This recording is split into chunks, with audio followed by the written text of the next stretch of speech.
Concerns over Jimmy Uso, AEW stars jumping to WWE, my review of AEW Dynamite, and more. I'm Luke Owen and this is the WrestleTalk News. Support WrestleTalk! Get exclusive videos over on our Patreon. Since he left following WrestleMania and the start of a new Bloodline lineup, fans have been clamoring for Roman Reigns to reunite his bloodline for some good old-fashioned gang warfare. The expectation is that this year's War Games will be OG Bloodline versus Bloodline 2000. This would mean Roman reuniting with Jey Uso and Sami Zayn over on Raw, while also bringing back Paul Heyman and Jimmy Uso, the latter of which was last seen being laid out by Bloodline 2.0 following WrestleMania. It's been reported that Jimmy is currently out with an injury, with some reports suggesting that he will be back soon, but some of that was thrown into question when Rikishi, Jimmy Uso's father, tweeted, "Dear God, for strength and health to continue, hashtag Jimmy Uso, hashtag WWE, hashtag Bloodline, hashtag Anoa'i, hashtag Fatu, stay prayed for my boy,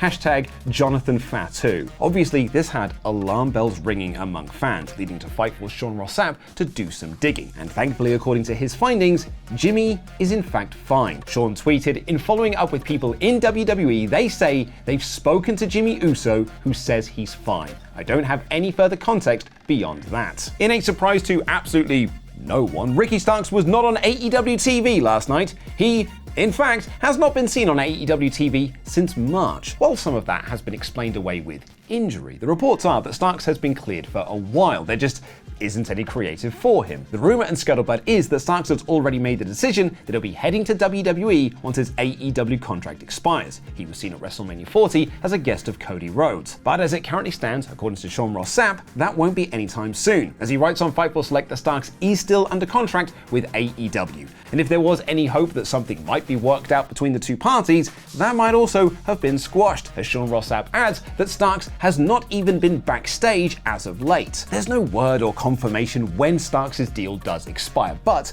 we do know the time frame of one contract. Fightful Select are reporting that Dustin Rhodes, the brother of WWE Champion Cody Rhodes, has his contract expiring in the fall, and no new deal has been made yet. Dustin is currently a double champion in Ring of Honor, which some speculated meant he was probably going to stay with the company, but that appears not to be the case. Much like Starks, Dustin has been linked to a WWE return since Cody went back. Someone who will be staying with AEW for the time being, however, is Jay White, though according to Fightful Select, White is still out with an injury. AEW reportedly had hoped that he would be ready for All In to be part of the Casino Gauntlet, and he was at TV the week before to get cleared, but unfortunately he was not cleared. Sean Ross Sapp writes his status hasn't changed since then. And before we get into the AEW review, here's a clip from yesterday's excellent edition of Gripebombs, where Sullivan, Laurie Blake, and myself debated what is the best WWE Hell in a Cell match of all time. Not only that, but we were asked by one viewer what our favourite flavour of ice cream was.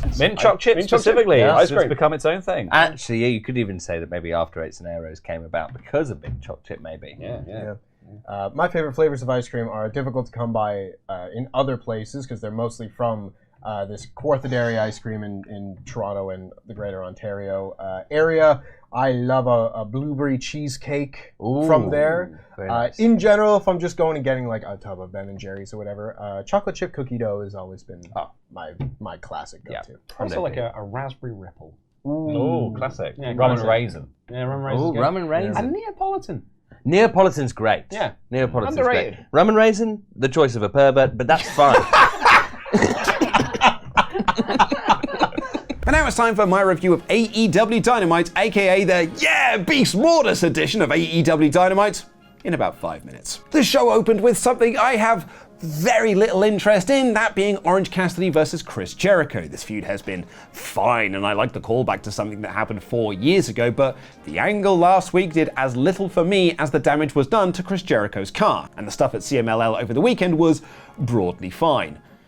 And then the bell rang. God damn it, he's done it again! Their respective factions brawled to the back early doors, so the action was focused on Jericho and Cassidy, and the two had a brilliant TV match. Jericho filming himself putting the boots to Cassidy on the outside and missing each one was silly fun, and the backdrop off the barricade through the timekeeper's area gave the match a big time vibe. But it was the back and forth stuff in the ring between the two wrestlers that really sold this for me. Cassidy's guys kept cutting off Big Bill and Brian Keith, and on the second run-in, Jericho grabbed a roll of quarters, a nice touch given the angle last last week, and OC stopped him and hit the orange punch with the quarters for the win. I might be in the minority on this one, but I thought this was so much better than it had any right to be. Backstage, Pac and Claudio Castagnoli called Wheeler Yuta to show up for work next week as they are defending the trio's titles at Grand Slam, and Moxley told Yuta that he needs to do this for the greater good. Shut it! Marvez then caught up with Yuta, who was so distracted by his teammates' actions against Bryan Danielson that he didn't even know what show it was next week, and he'd even forgotten his trio's title. Yuta has been tremendous in this angle so far. Hook quickly beat JD Inc., who will be defending the FTW Championship next week against Roderick Strong, and Christian Cage cut a promo setting up Nick Wayne for a singles run so they can both be champions. He then accosted Kip Sabian. In a throwback to 2019 to 2023 AEW, we had a throwaway women's match that meant nothing. Mariah May teamed up with Serena Deeb to take on Yuka Sakazaki and Queen Aminata to follow up on angles done on Collision, and May hit Yuka with the belt for a DQ. Boo. Lame. For all the good that AEW has done with their women's division in 2024, and it has been so much better than it has been previously,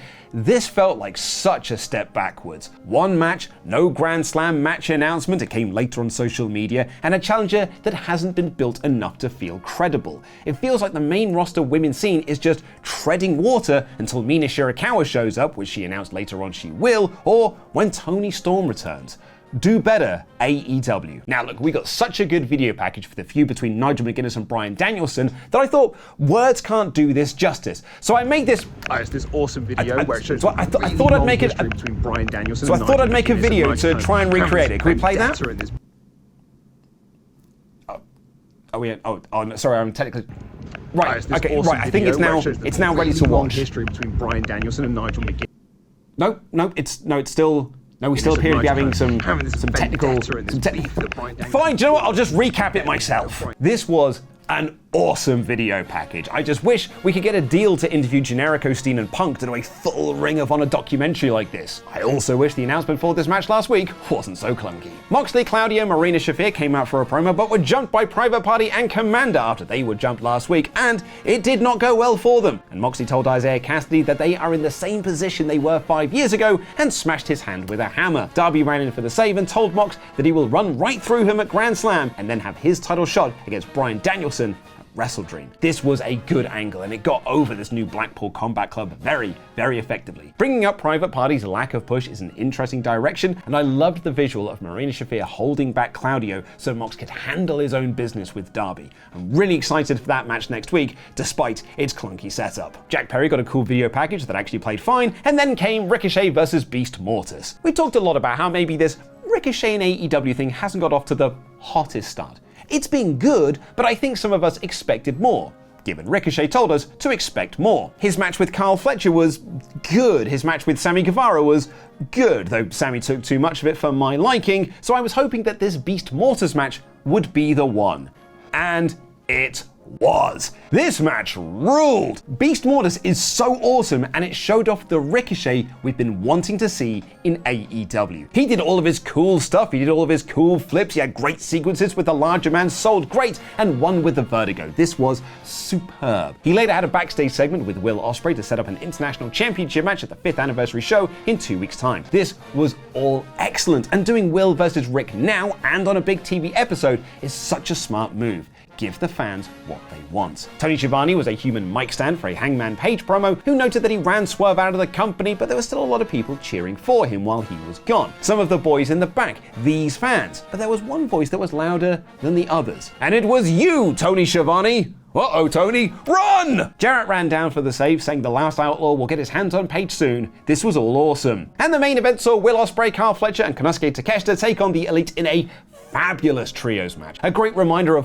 why the Bucks are great, why Okada is great, why Takeshita is great, and put over how good Ospreay and Fletcher work together. This was so much fun and did a fabulous job in making me want to see United Empire versus the Bucks next week, and Takeshita versus Okada down the line. Man, him reversing the Rainmaker into the Blue Thunder Bomb ruled. Ospreay hit the Hidden Blade out of nowhere, and Fletcher hit Coriolis for the win. A fantastic match and a fantastic main event. It planted the seed for a United Empire faction reunion, which Ricochet also brought up earlier in the show. And that match sort of sums up this episode of Dynamite. Not a big story-driven episode, just great wrestling. The women's match notwithstanding, this was a brilliant night for pro wrestling. Now go and watch our new debate show Gripebombs, where myself, Laurie, and Sullivan put our cases forward for what is the best Hell in a Cell match of all time.